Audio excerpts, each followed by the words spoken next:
Vokal ümumiyyətlə fiziologiyadır, yoxsa psixologiyadır? Yəni, hər kəsə oxumağı öyrətmək olarmı? Bilirsiniz, vokal opera janrına götürəndə çətin janrdır. Ona gərək sən illər həsr edəsən, səbirli olasan, texnikanı öyrənəsən. Ümumiyyətlə, musiqidə hansı janrda oxumasan, sənin gərək akademik təhsilin olmalıdır.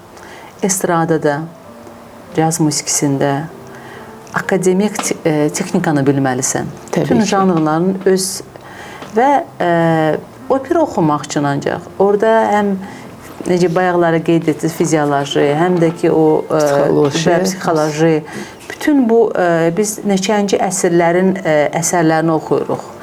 Başlayarıq antik operalarından, müasir operalara qədər.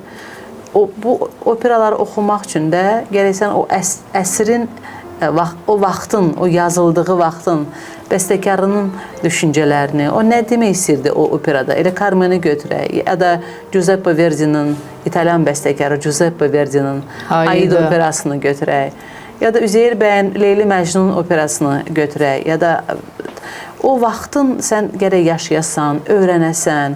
Elə vaxtlar olur ki, biz aylarla bir operanın üzərində işləyirik. Bəli. Ancaq bir günə sən o tamaşaçıya, sən onu çatdırmalısan. Təbii ki, tamaşaçıya da çətin olur. Ona görə o bir dəfə yox, neçə dəfə gəlsin ki, o operanı qəbul eləsin. Ona görə də görün, Figaro'nun toyu, məşhur o ariyası, Figaro'nun ariyası. Görün, indiyə qədər o, hər yerdə o opera səslənir. Cizgi filmlərdə də səslənir. Uşaqlar onu, mən bu operanı işitmişəm. Bax, deyirlər, belə bir deyirlər.